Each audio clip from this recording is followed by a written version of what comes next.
Okay, guys, so what you just seen was my buddy Richard's truck running on 0% nitro, and that is just original glow fuel. So I think I'd explained, sorry about that.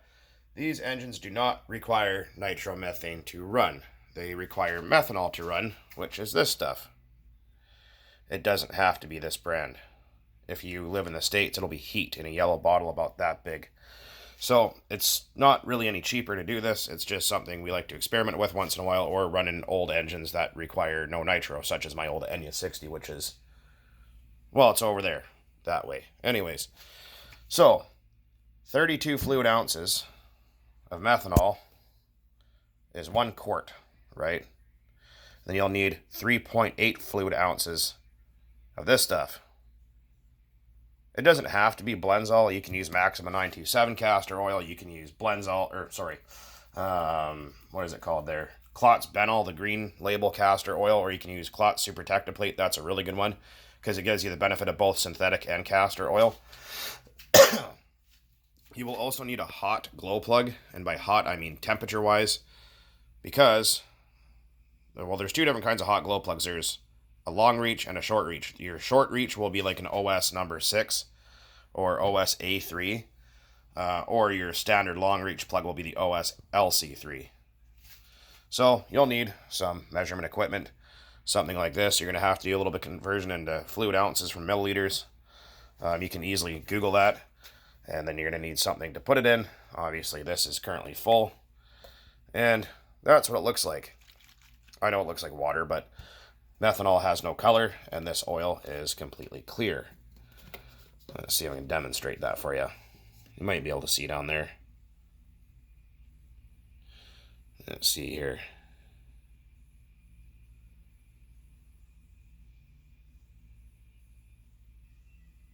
As you can see, it doesn't have any color. And it smells freaking amazing. So, it doesn't run much different. Well, I mean, it doesn't make as much power, right? It doesn't make as much up top as, say, running 20% nitro. You do have to build or make a bigger idle gap because obviously this doesn't contain any oxidizer, which nitromethane is. Nitromethane introduces oxygen in your fuel. This doesn't have that anymore.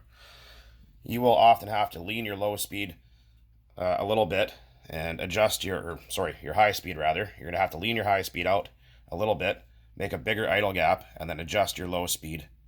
I found I had to adjust this one slightly richer, and it ran fine. It actually fired up no problem. Well, I was a little bit temperamental until I got it adjusted, and it sat there and idled. And obviously, because I don't have a tripod and no one to film for me, it's kind of hard to pick up the truck and rev it without it taking off, and, well, you get the idea. But other than that, not too bad. So for those of you guys that were curious about it and wondered why, and, should I do this instead of buying RC fuel? Well, depending on where you live, this is about $8. $8.50 Canadian for 1 liter, which is 1,000 milliliters. This stuff right here is about $15 for 1 pint, 473 mils. So that's pretty expensive. So by the time you buy all this, if you live in the States, spend an extra, $17 and buy a whole gallon of 30% fuel. If you guys want to have a play around with it just to see how your old T-Max runs on it or something like that, absolutely fine. Go for it, enjoy it. Just, like I said, make sure you get your mixture right, because if you don't have enough oil, that's, well, not really great. If you have too much, it'll be harder to tune. It'll be really smoky. And I'm sure some of you guys will like really smoky exhaust. I know I do. But there it is. And my Rustler is almost done. I just need to do a few more things to it. You guys saw the bearing upgrade, which we did on Richard's truck. And it is nice and buttery smooth. We just got the factory Traxxas 2018 servo in there, but the ball bearing upgrade, which I made a video about, made a big difference. We also put in the front RPM bulkhead and RPM A-arms on Richard's truck, which made it much better than the original worn out crappy plastic. But anyways, guys, as always, thanks for watching. Thanks for commenting down below there. You guys are all awesome. I try to get back to everyone as much as I can.